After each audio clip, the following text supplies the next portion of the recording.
I started off being an end user and then grew up to key user and currently part of that product team.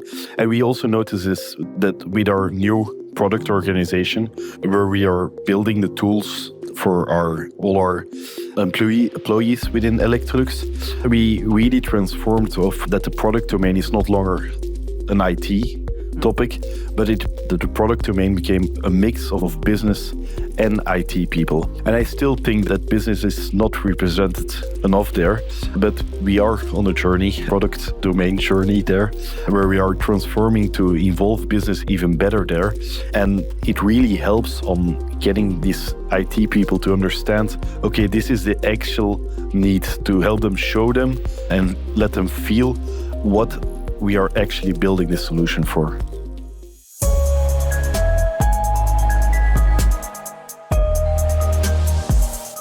Hello, welcome to the Unscripted podcast, where you'll find discussions on what matters most in service, leadership, and business transformation. I'm your host, Sarah Nicastro. Let's jump in. Hi, everybody. I'm Jelle Coppens. I'm representing Electrolux here today, together with you. I started working for Electrolux 6 years ago, and I really came into Electrolux from the bottom. I started working as a resource planner for Electrolux Belgium. At that given time, Electrolux was going through, and currently still going through, a digital transformation. And I soon onboarded that team on developing better tools for resource planning and also for technician back reporting. And I joined the project enhancing our technical solutions for Belgium, Netherlands, Luxembourg, also Denmark a bit. And then last year, I got the great opportunity to become part of the global team, the product team, where I'm acting as a product domain expert for field operations, working on solutions for technicians' resource planning and also technicians' back reporting. So today I'm feeling a bit as a dwarf standing on the shoulders of big giants here around me. So I'm eager to speak and learn from you. Great. Wonderful. All right. So, Jelle, can you just start with giving a little bit of background on the service transformation journey that Electrolux has underway? Yes. 6 years ago, just right before I came in, Electrolux rolled out a consent project that's the consumer-centric transformation.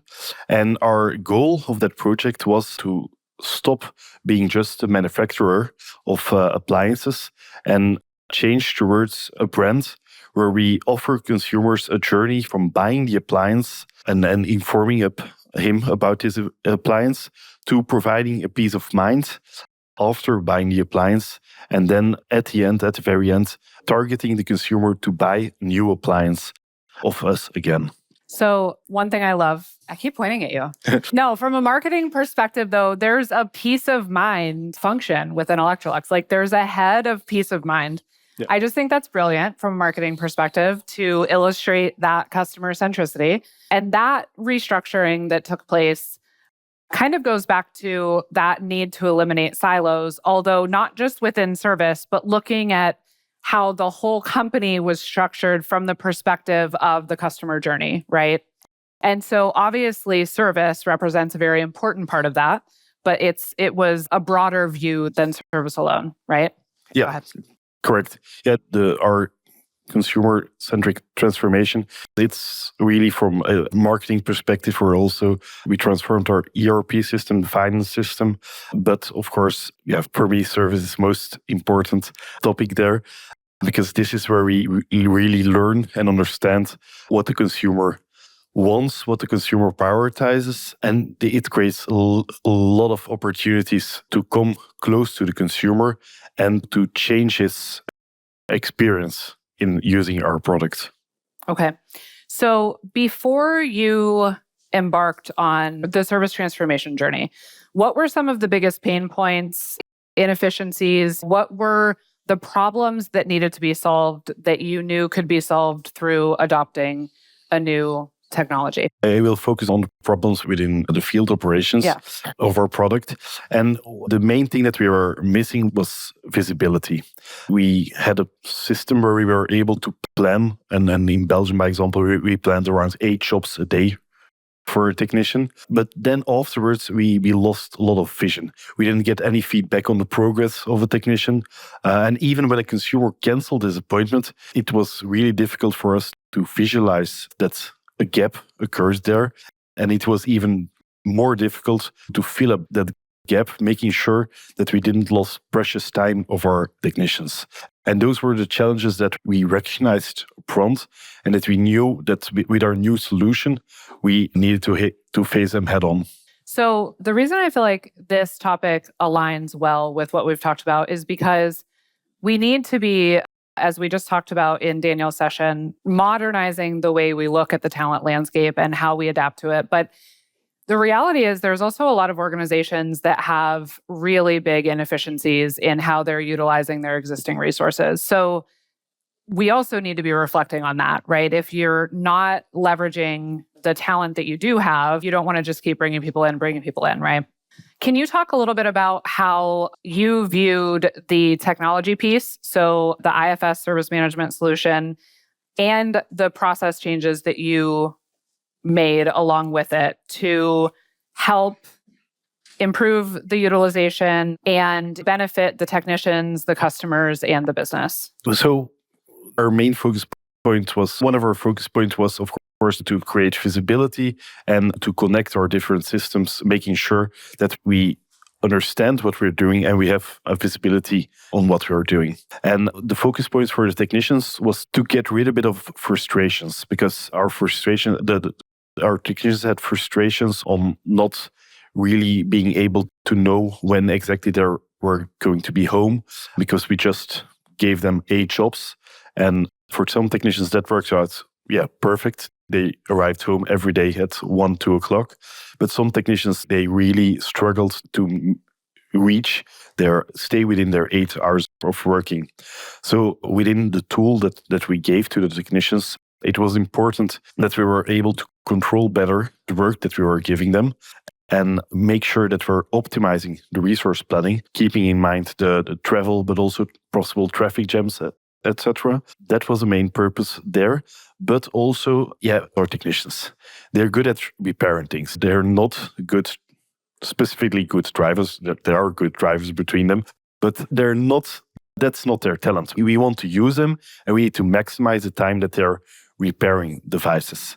So this was a really important reason to limit the travel time that they are spending during the day. And on the other hand, our technicians are certainly not administrative gurus. It's a task that they need to do. They need to report on the work, but it needs to be really easy and then straightforward on the steps that they need to take.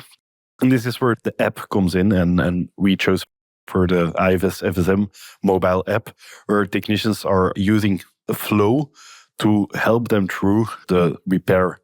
And it's important for them that this is really easy and straightforward so that they can't make mistakes here. So that's the aspect of the technicians. And then thinking about the consumers, they are only concerned about one thing. They really want really fast solutions. You can imagine that if your washing machine or your dishwasher is broken, you want to have it fixed as soon as possible. And we were aiming to give the consumers a better solution by, again, being more efficient, by reducing kilometers, by having more jobs per day. And we now notice in the countries that we went live already with that we are able to go towards the consumer faster and give them better solutions. And as an organization, it was important to have that full visibility that I've spoken from the beginning. We needed to understand what our growing points are. And for this, we needed to be able to measure better what we are actually doing at this time. So can you talk about where are you in the journey today? And what have you learned so far throughout the process? So currently we're a couple of years in. We have, with our service solution, we have rolled out our solution in 4 countries. Currently, we are working permanently to roll out our solution towards the North American business. And it keeps on being a bit challenging. We feel that our baseline solution is there. We feel a bit from, and I think I can be honest about that, we feel a bit from our management or our leadership team, they're a bit focused too much on rolling out, where we, from a product perspective, we still feel that we still want to stabilize further our product. But the things we did the last 4 years were super important. Currently, with 4 countries being live, we have around a small 200 technicians daily using the application. And the fact that they are using this, that has learned us so much about what the next steps are. Because we still feel, by example, in our technician mobile application, that we somehow need to find a balance between validations and also not limiting technicians too much. So on one hand, we want to be super sure that the technician does not make any mistakes, but we also definitely need to prevent him from being blocked in his application and not being able to close down jobs. Again, he's not an administrative guy. He needs to repair. And I just now noticed that I'm always saying guy because most of our technicians are guys. And I don't feel comfortable. Sorry, I feel not comfortable with that. But there are. I mean, if you look at the room, it's still a very fair statement. So exactly, slow but sure progress. Yeah. But our technicians, they just need to be able to close the work, being helped with the application. And this is where we still feel that we still have a lot of opportunities and a lot of work. Yeah. If you don't mind me, Jelle, sharing a couple things. Not that I'm an expert on the Electrolux journey, but I have interviewed a number of people from the team many times. And one of the things, going back to some of the points we talked about related to change management, I think you said like the importance of including people in the process, right? So Electrolux actually had an experience where they had selected and attempted or started to roll out a different solution without doing that, and quickly found it wasn't going to work. And so kind of went back as a team and said, okay, this was a failure, and what do we need to do differently? Came up with a cross-functional team, really focused. You mentioned your role and others in bridging that gap between business and IT, making sure everyone's speaking the same language, making sure that they had representatives from different functions of the business involved to kind of rectify that earlier experience and go through this. And I think it's just always important to emphasize that if you can involve everyone from the beginning, it makes a significant difference in not only managing the change, but making sure that what you are selecting and putting in place is the best fit for the business as a whole. Yeah, and I think I'm a really good example of that, because I started off being an end user and then grew up to key user and currently part of that product team. And we also notice that with our new product organization, where we are building the tools for all our employees within Electrolux, we really transformed that the product domain is not longer an IT topic, but the product domain became a mix of business and IT people. And I still think that business is not represented enough there, but we are on a journey, product domain journey there, where we are transforming to involve business even better there. And it really helps on getting these IT people to understand, okay, this is the actual need, to help them, show them, and let them feel what we are actually building this solution for. Yeah, absolutely. So one of the benefits of doing this has been being able to prevent idle time. Can you talk a little bit about that and what that's looked like, how that has benefited the organization? So I mentioned already that one of the tools that we introduced is the IFS PSO solution. And this really helped a lot, because this PSO solution is in contact with our FSM app. And so each time that the technician starts driving, working, investigating, and if is almost finished with a job, we immediately see this in our Gantt chart in PSO. And this created a lot of visibility for our resource planners to understand, okay, this is the actual progress going on for individual technicians. And the first thing that we noticed there was the high percentage of cancellations. Consumers canceling their appointments because, of course, Electrolux, we are mainly in service. We are a B2C environment. So we need to make sure that these consumers are available, that they are home, so that we can enter their houses and then repair the devices. So we identified these cancellations and we changed some of our processes, contacting the consumer earlier, making sure that he has a reminder of his appointment, providing him time slots, just making sure that he's well aware. And that already reduced the amount of cancellations significantly. Then we also enabled our process better to make sure that some jobs, if gaps occur, if a consumer cancels, that these gaps automatically get filled up by other consumers taking appointments, and we're still developing solutions on that specifically the upcoming year. But we also, in Benelux, we have a dedicated what we call a gap filling team.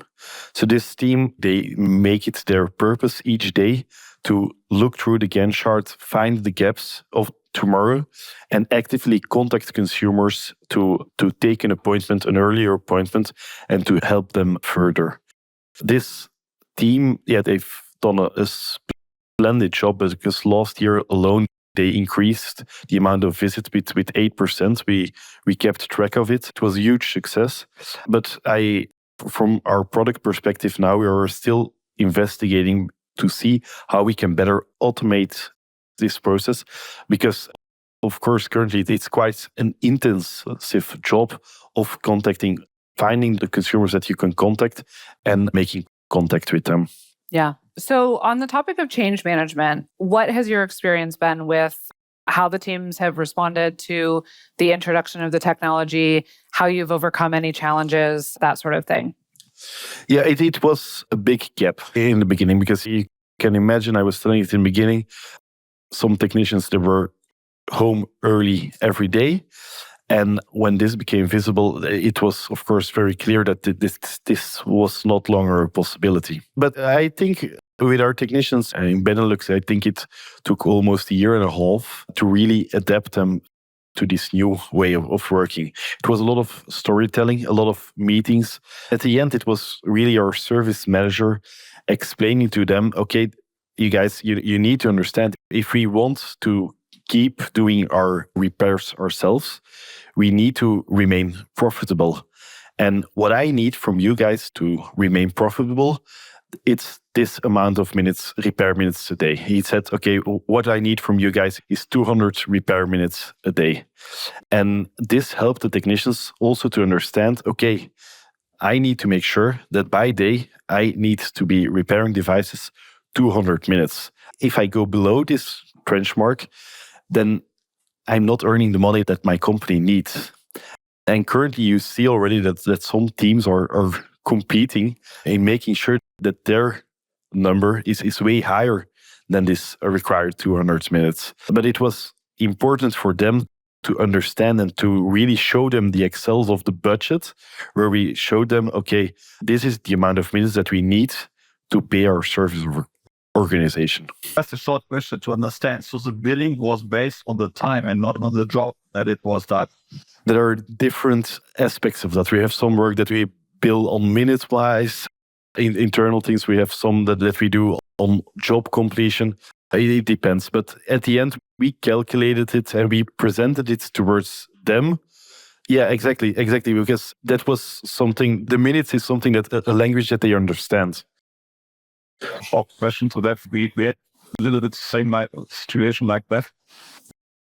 But we make something that, you said, okay, you must be younger as the customer, but they say, they write the job. And when we see, okay, normally that's 40 minutes. Now we say, okay, you must write more times. No, it needs 1 hour. How did you handle this? So, yeah, exactly. We have encountered these same examples. And this is where we reduced for some technicians the time that we were planning up front. So we did some calculations and then saw how many minutes do you need. In our application, we have trigger points where we can see when they exactly arrive at the consumer and then when they are finishing the job by taking a picture and taking the signature. So we really knew exactly how long that they were there.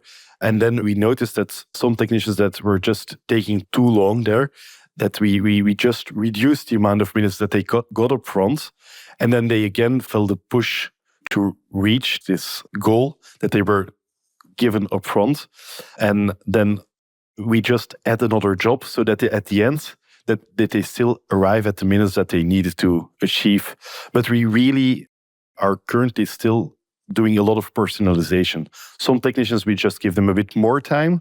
Some technicians, a bit less time, just making sure that we make it workable for everybody. So I wanted to share a couple things. We're talking about maximizing resource utilization, right? Just connecting some of the dots of things that have come up today. So it's important to do that, right? We need to manage costs. We need to maximize efficiency. Those are important things. But if we're balancing this with some of the other things we've talked about today, the customer experience and how that relates to our employee engagement and employee experience, I just want to share 2 quick stories related to this topic of what I think are really good real world examples of companies looking at this holistically and thinking about, okay, so we are putting in place technology that helps us maximize the value of our assets or our people, but we don't want to just wring every last ounce of productivity/life out of our people. We want to think about work-life balance. We want to think about employee engagement, et cetera. So IFS has another customer in the UK, Mighty Fire and Security. And they're also using the planning and scheduling optimization tool, which is an AI-based tool. So as it learns and automates, it can take in all of these different criteria and ultimately just make sure that a technician gets to the appointments when they should. And I'm obviously very much just giving a brief synopsis. So the point is, the tool itself is incredibly intelligent. And so what Mighty did was take the opportunity to allow their technicians to choose their start and finish time each day. Okay, it's not as much flexibility as being home at 1:00 in the afternoon, but that's also not a sustainable business practice, right? But in this case, they had people that wanted to take their kids to school, come in a little bit later, and later in the evening, people that wanted to start really early, finish earlier in the day.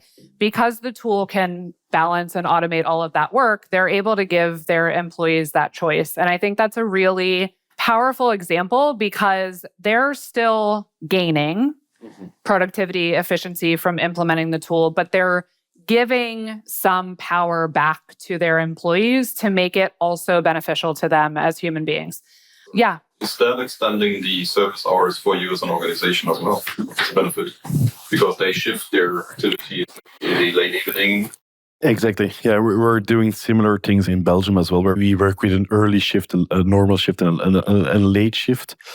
And exactly to your point, consumers really like it when we come to their house really early in the morning or after 5:00. Then they're just home and it's easier for them. And I mean, that flexibility that the tool provides is great regardless of how it's being leveraged. But I give you the Mighty example only because they specifically wanted to prioritize work-life balance. So they specifically wanted to share in the benefit of the tool with their employees. Another example, not related to the IFS technology specifically, but I recently did a podcast with ABB in Australia, and he was talking about how they have implemented more AI and augmented reality into their service operation, but specifically with AI to automate a lot of the reporting and take away a lot of the paperwork that the technicians had to do. On average, they found they were saving with that 3 hours a week. And so they gave them back one of those hours. So now they're working, let's just say, a 39-hour week instead of a 40-hour week, paid the same. So they got 2 hours, the employee got 1 hour. But again, I just think these are really important examples because it's a company looking at the net benefit and thinking about the importance of sharing that with the employees. And I think when it comes to managing the change, we always talk about the why and making it personal. When you can make it personal in a way that really matters to someone, they're going to be a lot more accepting of whatever else comes with that change than if you just say, hey, great news. You're saving the company 3 hours a week. Appreciate it. So I just think it's a really important context to think about. So, Jelle, what further potential do you feel exists when it comes to the topic of maximizing resource utilization? We have some side projects as well where we are offering our technicians platform, an online platform where we give training, and we have really short refresher trainings of 5 to 10 minutes where we ask them to use their idle time to go on this platform and do a quick training. On the other hand, we're also currently working on a tool where we are providing our technicians the possibility to do stock takes during their idle time, where they just go, they can do this wherever they want. They just need to go into the back of their truck, look into the truck, count 5 to 10 parts. And again, they've utilized some time. And I think these are already some good ideas, but I'm really eager to understand any suggestions of our best practices from other businesses, because I think that there is even more opportunities that I'm currently not seeing yet. And we'll have opportunities to chat about that in the breakouts. Last question for me is, if you were starting back from the beginning of this journey, what's one thing you would do differently? So the thing that we definitely would do differently is choose a different implementation partner, because we had a really rough start with Electrolux, build up some technical backlog there, problems that we are still solving almost. But I think 2 or 3 years ago, we shifted from the implementation partner, and currently we're using more consulting of, on one hand, we involved our own people into Electrolux, and that's also brings his own challenges with. But we're also using the consultation of IFS themselves. And this is where I really feel that we're currently now on the right track to improve the solutions that we're having. But I still feel that we lost at least a year and a half with choosing the wrong partner there in the beginning. Questions for Jelle? Yes, Clinton. You said you guys do about 8 visits 2 days. So if you have 100 technicians, that's 800 customer visits a day. So how do you make sure that information from that visit flows into your organization to drive the right idea from policy standpoint, product development for future? How do you quantify that much? Yeah, by using the technician application. So the technician application measures a lot. So on one hand, it just measures when the time that it takes. It measures technician can identify which spare parts he's using there. But we also are still filling in data there where a technician needs to identify what the actual issue is. That is then automatically connected to that appliance, and that creates our quality data. And then with all the information that the technician provides there, doing his work in his mobile application, at the end we have information on quality level of product, but we also have information on an individual technician, but also on a product level to understand, okay, if this product, if this dishwasher has this specific problem, then probably we know that we will need to replace these spare parts. And this is where we're currently working on doing some parts prediction to better understand already up front, okay, this is the issue that the consumer, and this is the easiest way to resolve this. But we're still growing there. It's not easy to implement there the information that we get exactly from the consumer. And we still feel that from our product, and now I'm not meaning the IT product, but really the dishwashers and the washing machines, these technical domains, they are still very protective about the information. They don't really want to share the fault codes that are within their appliances, which would make it easier for us as a service to understand, okay, this is what we need to fix the device. So also there, I feel that we still also need to transform ourselves to make a service even easier and more flexible. So Clinton, are you asking though, I think he's asking, Does everyone within the company have access to the knowledge that's in the field service management solution, or how is that shared outside of the service function? So the customer history, the knowledge you mentioned about the technician performance, the product performance, can everyone in the organization see that, or how is that communication shared outside of the service? Yeah, there are different levels. Some information is available on an individual resource level where he can see how he achieved himself individually, the amount of repairs, some standard KPIs. Some information is available on the team level, and then some more information is converted on the quality level, where they then message this back towards the service operations to give them some pointers to look out. But also there on data and reporting, there as well, we are still, let's say, at the beginning of our journey. We were collecting all the data points, but we still need to transform even further to make sure that we make this data available easier for each user that needs it. All right, Daniel, go ahead. I have two questions. One might be a quick answer from your end, the second one probably a little longer. So do you charge your customers for no-show or that late cancellations? That's one thing. And the second one, especially on the supply chain side, I can imagine 8 jobs a day you need to have some kind of orchestral supply chain activities. I think there's a huge opportunity to reduce the trunk stock. So how do you manage that? Is there a big trunk stock for every engineer? Do you have some kind of predicted, you mentioned it already at a certain point, some kind of predicted activities that there is a recommendation of spare parts and the parts are all directly shipped into Woodstock supply. So how do you work? Yeah, it's a super good question there. So on the first question, if we charge our consumer for no-shows, currently we are, what's the word for it? And we're threatening our consumers of doing it just by including into our notes. If we have a no-show, then I think it's 30 euros or something. But we're not actually doing it. It's an empty threat. Exactly. It's an empty threat. But in our solution in NA, there, it will be a part, because in NA there is more culture of paying upfront for your technician arriving, what we call a trip charge there. And we're talking about not refunding these consumers if they are canceling their appointment the day itself. But we still feel that within Europe, this is more difficult to bring these kind of messages towards your consumers, because you still want them to connect with your brand. And then this might lead to a bad experience that we also try to avoid. And on the stock thing, that's a really more complicated. So on one hand, what we have is a truck stock for each individual technician, where they have around 100 to 200 spare parts in their van. And for this, we do calculations based upon the probability that they would need a spare part.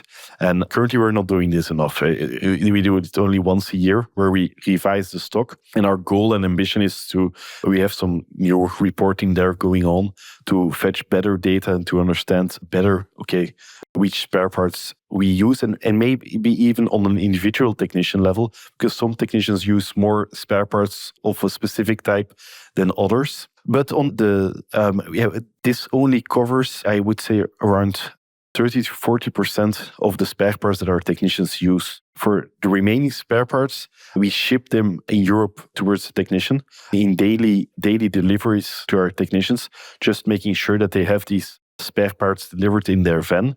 But then you'll also understand this creates a really big dependency of that technician that has received a spare part. That's then also the only technician that can go and do that repair. So that it creates some complexity. But with the wide range of spare parts that we need, it is rather needed to get the straight spare parts there. What we are currently doing in North America, that's also quite interesting. In North America, we ship the spare parts towards the consumer. And it's way more expensive, but it also makes sure that when a technician arrives there, it doesn't really matter which technician goes there. And any technician can do this job. Is it, let's say, the point of investment with that? Yes, we are doing that. Yeah, we're not finished doing that exercise yet, but we are now trying to calculate it. But we feel also that it's a bit different mindset as well. Because what we notice in America, our colleagues there, they are focused on making sure that they arrive at the consumer the earliest as possible, making sure that they reach the consumer within 1 or 2 days, making sure that we don't lose that consumer. While in Europe, currently we have a quite big focus on first visit completion. And to achieve this first visit completion, we want to make sure that we have the exact correct spare parts. And for this, we are shipping spare parts towards the technician, making sure that he has the spare parts up front. While in NA, we just go without the spare parts because we never can get the spare parts at the consumer within 1 or 2 days. But we want to get the technician there, and then the technician can see, okay, these are the spare parts that I need, and I will come back in 4, 5 days. And this is where I feel that we are investigating the balance, because I think the truth is somewhere in between. Some of the jobs we should be able to just go without the spare parts, or make sure that we have these spare parts available within our van stock. And other jobs, we just need to make sure that, let's step back. If, by example, the glass of a cooking top is broken, then it would not make sense to go there without the glass, because otherwise for sure that you won't be able to repair the device. Exactly. Okay. I think there is a huge opportunity. And especially on spare parts prediction, when we talk about so many jobs per day. Yeah. And I think there are solutions which you might have to look for. And at the end, you could tick two boxes. Reduction of the trunk stock, really centralize the whole stock, so you can reduce the total amount of spare storage. And then secondly, efficiency gain. Yeah. And talking about the AI design, that's perfect thing. If you have a low fill stock fixed in North America, I can imagine. Okay. Thank you very much. Okay. Jelle, thank you so much.